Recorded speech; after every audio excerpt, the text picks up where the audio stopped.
네, 안녕하세요. 오늘 말씀드릴 주제가 라틴 아메리카 신헌정주의와 국가 재건입니다. 시간이 길지 않아서 제가 아는 대로 간략간략하게 설명드리도록 하겠습니다.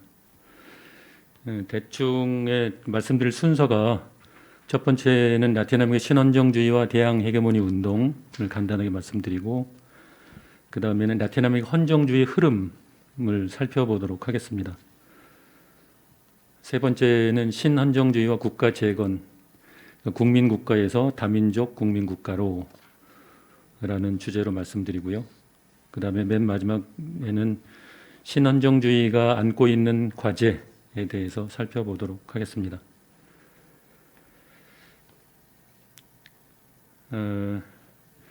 라틴어의 신헌정주의와 대항 헤게모니 운동이라는 첫 번째 항목에서 1980년대 중반 이후에 라틴 아메리카 굉장히 많은 나라들에서 이거 발표할 때는 이거 벗어도 되나요?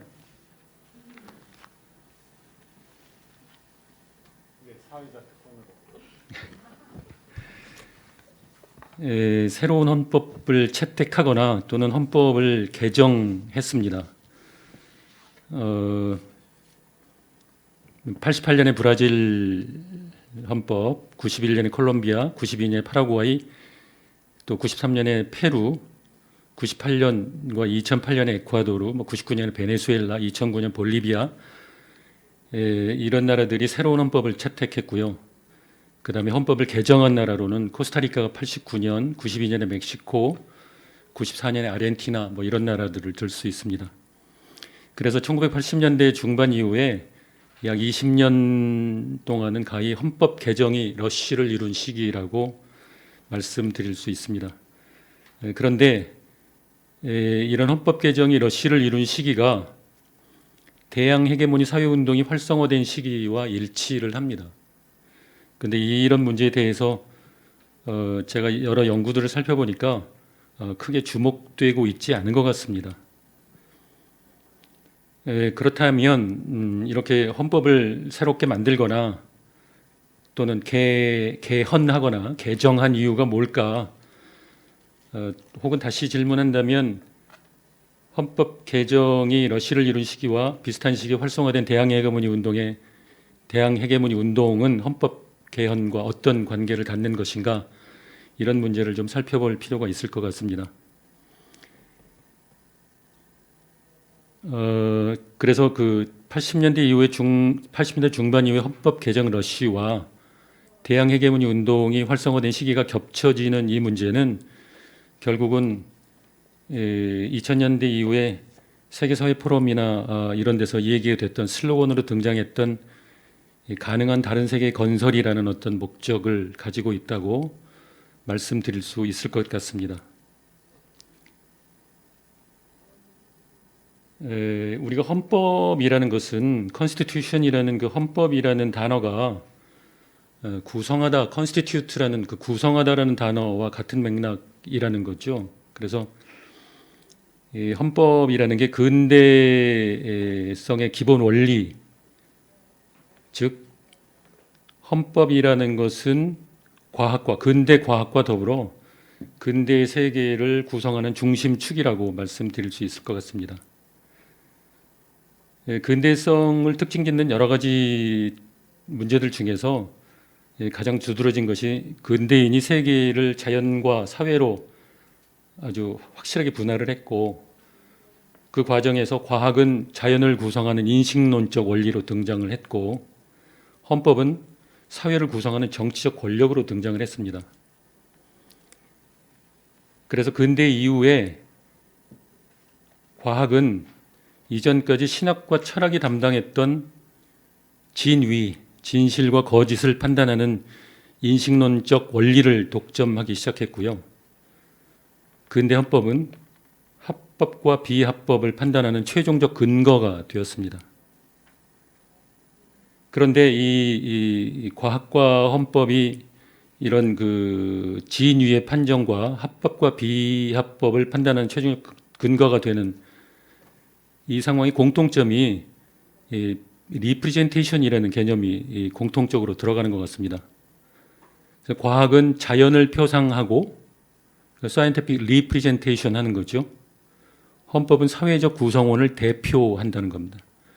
소셜 리프레젠테이션. 그 리프레젠테이션이라는 개념, 그러니까 뭔가 실제를 있는 것처럼 재현하는 이 개념이 근대 과학과 근대 헌법이 나누어서 역할을 담당하기 시작했다. 이렇게 말씀드릴 수 있을 것 같습니다.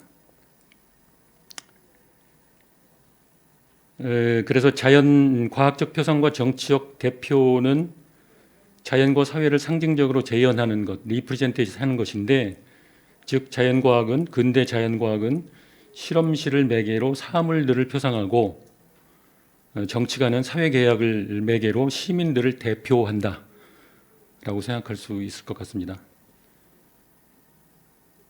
이런 맥락에서 근대 헌법의 기본적인 두 가지 특징을 말씀드릴 수 있을 것 같은데요. 첫 번째, 자연과 사회의 확실한 분리입니다. 근대에 들어와서 자연과 사회가 확실하게 분리가 되었고, 자연의 영역과 사회의 영역은 다른 어떤 원리로 표상되거나 대표되기 시작했다는 거죠. 그리고 두 번째는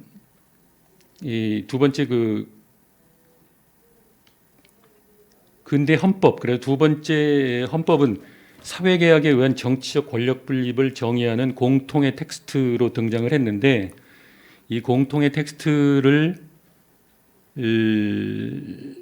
지배하는 원리를 사회적 규제와 사회적 해방으로 이야기할 수 있을 것 같습니다. 그러니까 사회적 규제라는 것은 재정 권력, constituted power라고 말씀드릴 수 있을 것 같고, 사회적 해방은 constituent power라고 말씀드립니다. 그러니까 재정 권력, 그러니까 헌법으로 뭔가가 제정이 되면, 법률로 제정이 되면 그것이 아까 말씀드린 것처럼 합법과 비합법을 판단하는 최종적인 근거가 된다는 것이죠. 그래서 그것이 사회적 규제로 질서죠. 규제라는 건 질서를 말하는 건데, 규제로 등장하게 되는데, 그 규제라는 것은 사회적 원리를 다 담을 수는 없는 겁니다. 그래서 사회적 해방을 위한 재헌 권력이 항상 재정 권력에 대한 대항 헤게모니로 작동을 한다라고 말씀드릴 수 있을 것 같습니다. 그래서 근대가 출발하면서 이런 사회적 규제와 사회적 해방이 어떤 변증법적 관계 속에서 진행되어 왔는데, 근대 말쯤, 그러니까 18세기 말쯤에 와서 사회적 해방 재헌 권력보다는 사회적 규제가 더 강력하게 작동하기 시작했고, 그래서 재헌 권력으로서 뭔가 헌법에 들어가 있지 못한, 헌법에서 누락되어 있는 부분들에 대한 어떤 해방적 시도들이 계속 억압되고 은폐되기 시작한다는 거죠.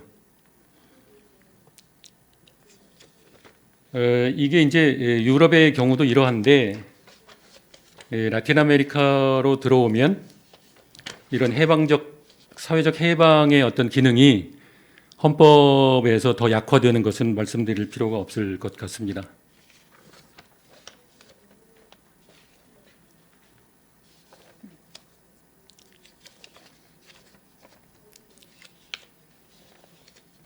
그래서 라틴 아메리카 신헌정주의라고 제가 말씀드리는 이런 문제에 대해서 지금 많은 논문들이 나오고 있는데요. 이런 신헌정주의 연구 과제로 크게 네 가지를 말씀드릴 수 있을 것 같습니다. 신헌정주의, 아까 처음에 말씀드렸던 것처럼 이런 새로운 헌법의 채택이나 헌법을 부분적으로 개정하는 그런 신헌정주의, 헌정주의의 변화의 문제와 사회적인 대항 헤게모니 운동의 관계를 주목할 필요가 있고요. 두 번째는 이것과 연결돼서 신헌정주의와 민주주의의 관계입니다. 민주주의가 끝없이 확대되는 그런 문제에 있어서 이런 헌법의 개정 또는 새로운 헌법의 채택, 이 문제가 어떤 관계를 이루고 있는지 살펴볼 필요가 있을 것 같습니다. 그리고 세 번째는 이게 이제 좀 더 구체적으로 아까 근대 헌법이라는 것이 이 합법과 비합법을 판단하는 최종적인 근거가 되고 있다고 그랬는데, 그래서 그 내부적으로는 법의 제정과 그 제정된 법이 집행되는 그 간극의 문제가 발생을 하는 겁니다. 그리고 이제 네 번째에게 말씀드린 볼리비아 에콰도르 신헌정주의라고 제가 말씀드린 것은 2000년대 이후에 볼리비아 에콰도르에서 등장한 새로운 헌법이 이런 라틴 아메리카 헌정주의에서 특별히 새로운 헌정주의, 그래 신헌정주의라는 것이 이제 베네수엘라, 그다음에 볼리비아, 에콰도르 그 세 3개국의 헌법 개정을 특별히 주목하는 의미에서 신헌정주의라는, 그러니까 새로운 헌정주의라는, 새로운 헌법이라는 그 신이라는 개념이 붙었거든요. 그래서 이 문제에 대해서 조금 더 관심을 갖고 연구할 필요가 있을 것 같다는 생각 때문에 네 번째로 집어넣습니다. 자, 두 번째는 라틴 아메리카 헌정주의 흐름을 간단하게 말씀드리면 실험적 헌정주의, 그 다음에 건국 헌정주의, 사회적 헌정주의, 신헌정주의로 쭉 진행이 되는 것 같습니다. 실험적 헌정주의는 독립하고 19세기 초반에서 중반까지 각국이 뭔가 새로운 독립국가를 형성을 하면서 유럽의 헌법이라든지 미국의 독립 헌법이라든지 이런 것들을 받아들여서 뭔가 실험적으로 헌정주의를 만들기 시작했던 그 상태를 말하는 거고요. 그래서 굉장히 어설프고 문제가 많았던 그런 국면이었겠죠. 그 다음에는 19세기 후반에 이제 건국 헌정주의라고 본격적으로 국가가 어느 정도 토대를 마련해가는 과정에서 파운데이셔널 컨스티튜셔널리즘이라는 그런 건국 헌정주의가 등장을 합니다. 그래서 이제 건국 헌정주의로 들어가면 자유주의와 보수주의라는 어떤 흐름이 등장하게 되고요.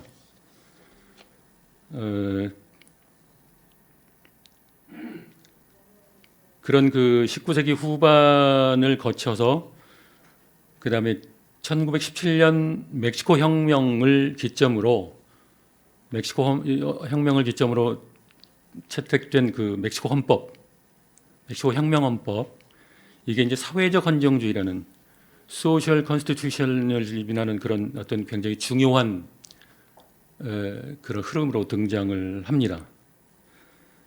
그리고 이런 사회적 헌정주의가 쭉 진행되다가 서두에 말씀드렸던 것처럼 1980년대 이후에 1991년, 특히 이제 1991년 콜롬비아 헌법을 기점으로 얘기를 하는 것 같습니다.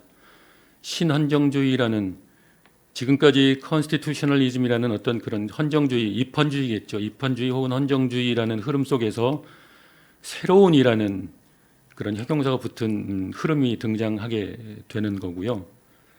그래서 이 새로운 게 무엇 때문에 새롭다고 하는 것인지는 세 번째에서 제가 더 말씀을 드리도록 하겠습니다. 그래서 실험적 헌정주의는 아까 길게 말씀드릴 수가 필요가 없을 정도로 굉장히 혼란스러운 어떤 독립 시기에 채택되었던 어떤 사회적 규제로서, 사회적 질서로서의 헌법들을 말을 하는 거고요. 그다음에 건국 헌정주의로 들어가면 본격적으로 유럽의 헌법이라든지 미국 헌법을 받아들여서 좋은 것들을 많이 반영하려고 노력을 하는 겁니다. 그리고 이제 거기서 중요한 흐름으로 자유주의 헌법, 그다음에 보수주의 헌법이 양대 어떤 흐름으로 등장을 한다고 말씀드릴 수 있을 것 같습니다.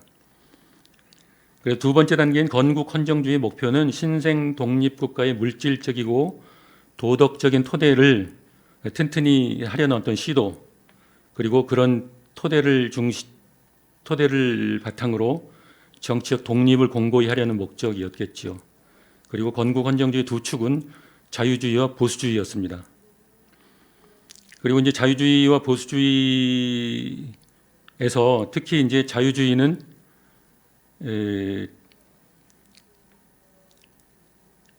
자유주의가 내세웠던 것이 이제 하나는 견제와 균형의 원리였고요.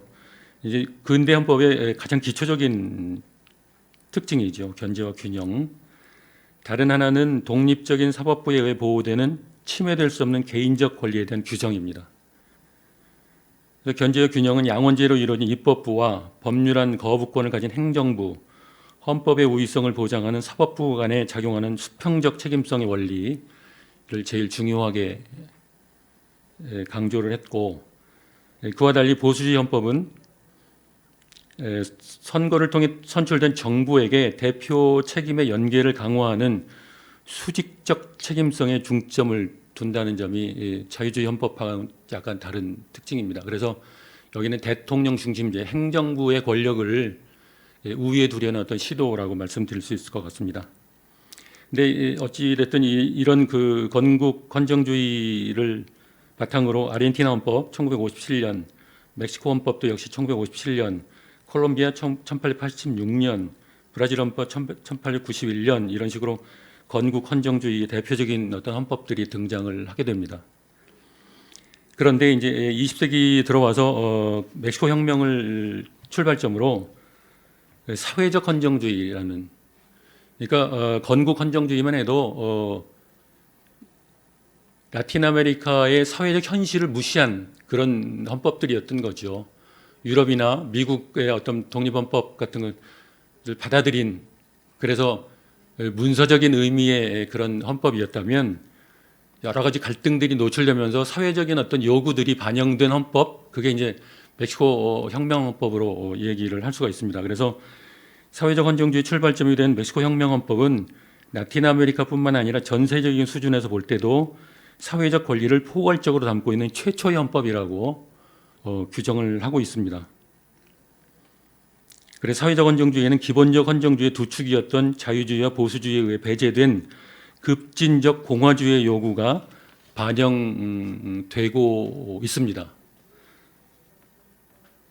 여기서 이제 조금 더 구체적으로 말씀드릴 부분들이 있는데 시간 관계로 빨리빨리 넘어가도록 하겠습니다. 그래서 아까 말씀드린 이런 사회적 규제와 사회적 해방의 역동적 변증법적인 원리가 이런 근대 헌법에 작동하는 것이 원칙인데, 아까도 말씀드린 18세기 말부터 이미 유럽에서도 사회적 규제가 강화되고 사회적 해방이 약화되는 그런 상태였는데, 라틴 아메리카는 어떤 식민주의를 벗어난 이후에도 여전히 작동하고 있는 식민성의 원리 때문에 이런 해방의 어떤 기능이 작동하지 못했다는 것은 뭐 새삼스럽게 말씀드릴 필요가 없을 것 같습니다.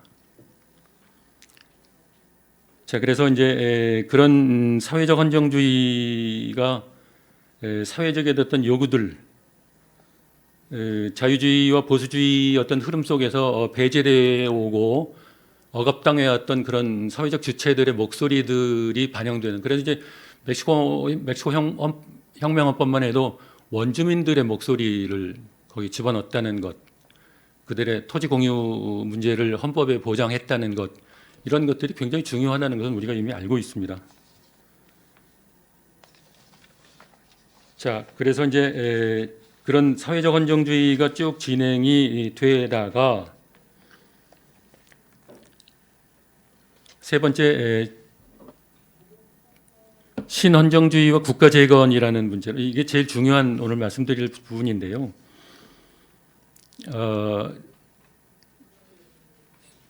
헌정주의라는, 그러니까 헌법의 개정과 개헌이라는 문제를 너무 그렇게 그 헌법의 규정의 문제로만 얘기를 하더라고요. 제가 여러 가지 논문을 찾아봐도 여기에 국가 재건이라는 문제와 아주 밀접하게 결부시켜서 분석하고 있는 논문들이 그렇게 많지 않다라는 걸 제가 발견을 했습니다. 그래서 이 신헌정주의, 헌정주의 흐름 속에서 뉴라는 그런, 그 뭐가 새로운 건데 라고 얘기를 했을 때 아주 특징적으로 말씀드릴 수 있는 게 근대 국민국가, 네이션 스테이트라는 그 네이션과 스테이트, 거기 이제 캐피탈이라는 자본이라는 개념이 빠져 있는 거겠죠. 어찌됐든 자본이라는 개념, 경제적인 부분의 자본이라는 개념을 빼놓고 국민국가라는 개념 보면은 네이션이라는 것은 앤더슨이 얘기했던 것처럼 네이션이라는 개념은 동질적인 상상의 공동체라고 규정을 해왔습니다. 그리고 그것이 공동체가 국가를 형성한 게 아니라 국가가 공동체를 만들었다라는 게 앤더슨의 어떤 그런 주장이고 근대주의적 민족주의자들의 주장인데 어찌됐든 여기서 네이션은 동질적인 통일된 그런 네이션을 상정했던 거죠.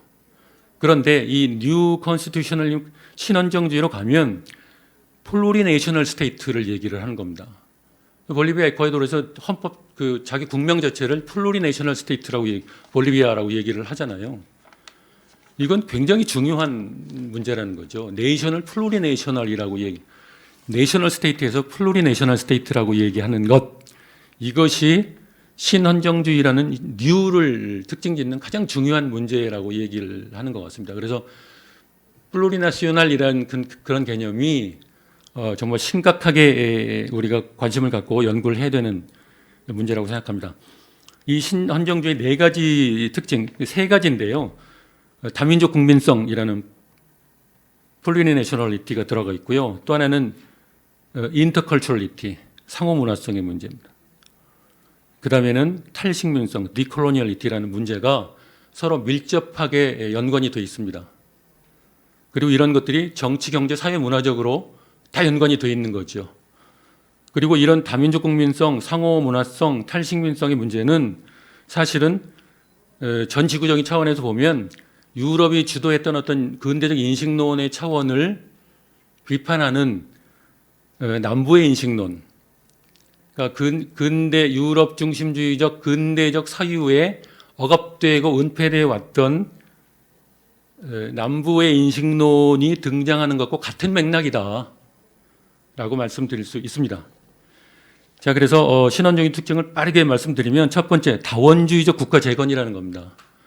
아까 그 플로리내셔널이라는 개념 자체가 이런 다원주의를 밑바탕에 깔고 있는데, 이 다원주의는 또 새로운 국민성, 새로운 영토성, 여기 비대칭적 자율주의, 이게 뭐 지방자치라는 그런 개념으로 단순하게 말씀드릴 수 있는 문제가 아니고 조금 복잡한 문제인데, 어찌됐든 새로운 영토성, 새로운 정당성, 법률적 다원주의까지 작동을 합니다.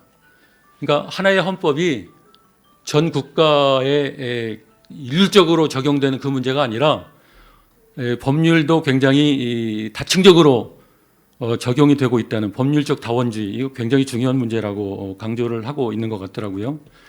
그다음에 새로운 정치 체제, 새로운 개인적 집단적 주체성, 이런 문제들이 다원주의적 국가 건설 재건이라는 문제에 들어가 있고요. 둘째, 이제 이 다원주의적 국가 재건의 첫 번째 새로운 국민성이라는 그 다민족 국민성이라는 것, 다민족 국민주의, 다민족 국민성, 이 문제가 이제 거기서 빠져나와서 특별히 주목해야 될 어떤 문제인데요. 국민 국가의 국민이 시민권을 가진 개인의 총합이라고 우리가 이해할 수 있다면, 다민족 국민 국가의 국민은 종족, 문화, 종교에 귀속되는 다원적 집합체라고 생각을 해야 된다는 겁니다.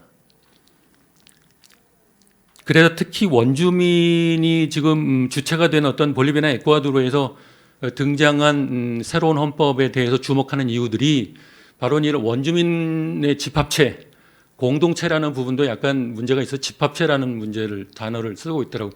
네그리나 뭐 이런 사람도 이런 집합체라는 말 쓰고 있고, 브루나뚜루 같은 사람도 이런 집합체라는 개념을 쓰고 있는데, 이런 다민족 국민이 자치와 자결의 권리를 갖고 있고, 이런 자치와 자결이라는 것이 단순히 성문법이 아니라 실천법으로 작동을 하고 있다, 이렇게 말씀드릴 수 있을 것 같습니다.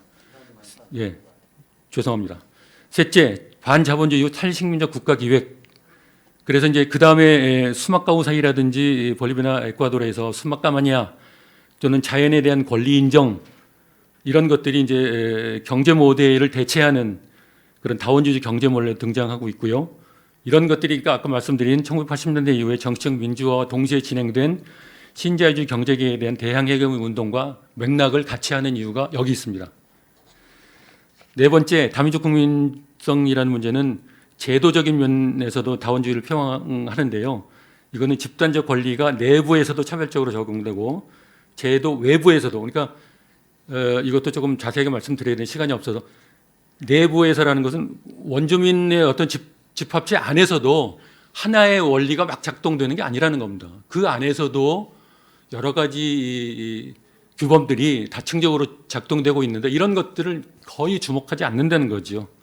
그리고 다섯 번째, 다민족 국민성의 다원주의는 사법적 영역에도 적용되는데 아까 말씀드린 굉장히 중요한 법률적 다원주의라는 문, 주디시얼 플루럴리즘이라는 그 실천의 문제가 법이 제정되는 것과 법이 집행되는 것 사이에 간극을 좁히기 위한 끊임없는 사회적 실천, 민주적 실천이라는 것입니다.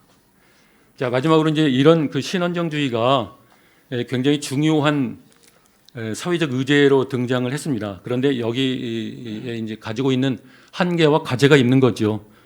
그래서 첫 번째는 이런 한 200여 년 동안 그 헌정주의 흐름 속에서 신헌정주의가 내세우는 것들이 한순간에 해결될 수가 없습니다.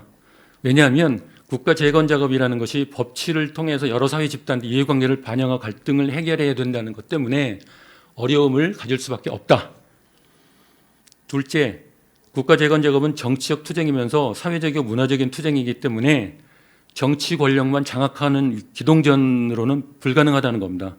새로운 헤게모니를 위한 진지전이 필요하다. 그래서 결국은 볼리비아 에보 모랄레스가 어떤 개혁을 통해서 막 하다가 사실은 구테타를 통해서 쫓겨날 수밖에 없었던 이런 문제가 바로 이런 신헌정주의를 통한 사회개혁이 벽에 부딪히고 있다는 어떤 반증으로 등장을 했습니다. 세 번째, 이런 신헌정주의의 특히 어려운 문제는 정치 체제 변화를 넘어서서 문명 전환의 요구가 맞닿아 있다는 겁니다. 아까 말씀드린 수막과 우사히, 수막과 마냐, 뭐 자연의 권리 이런 문제들은 근대 헌법으로는 도저히 이해할 수 없는 그런 문제거든요. 근대 헌법은 자연과 사회를 아주 확연하게 분리를 시켰기 때문에 근데 이런 문제들이 헌법에 규정되어 있고 이게 뭐지라고 질문을 하기 시작했다는 겁니다. 그래서 그런 문명 전환은 근대적 우주관에 의해서 억압되고 은폐되었던 많은 세계들이 공존하는 하나의 세계, 그러니까 유니버스가 아니라 플루리버스가 그 헌법 속에 등장하고 있다는 거죠. 이게 이제 소크라테스가 얘기한 많은 세계들이 들어가는 공존하는 포용되는 하나의 세계라는 주장과 같은 것입니다. 네 번째, 그래서 이런 국가 재건의 문제는 정치적이고 대조적인 틀을 바꾸어야 될 뿐만 아니라 사회적 관계와 문화를 변화시키는 것이고 특히 경제적 모델까지도 변화시키는 문제를 가지고 있기 때문에 어려움이 있을 수밖에 없다. 마지막에 다섯 번째, 이런 신헌정주의가 보호적 헌정주의, 그러니까 뭔가 헌법에 규정되어 있는 어떤 프로텍티브한 어떤 그런 것보다는 에스피레이셔널 어떤 희망적인 것들을 많이 헌법 속에 막 집어넣기 시작했다는 겁니다. 그래서 헌법이 굉장히 조항들이 많아졌어요. 볼리비아나 에콰도르 같은 경우에는 헌법이 400개 조항이 넘어갑니다. 444개 조항, 411개 조항. 이게 어떻게 보면 인플레 현상, 헌법 조항의 인플레 현상이라고 비판받는 부분이거든요. 그리고 이렇게 표방만 하고 사실은 실천하지 못하고 있는 어떤 한계들의 문제. 그래서 아까 처음부터 말씀드린 법의 제정과 법의 집행이라는 간극을 최대한 좁히려는 실천인데 그것들이 벽에 부딪히고 있다. 그래서 이런 문제들은 신헌정주의가 해결해야 될 과제로 지금 남아있다고 말씀드릴 수 있습니다. 자, 여기까지 발표를 마치겠습니다.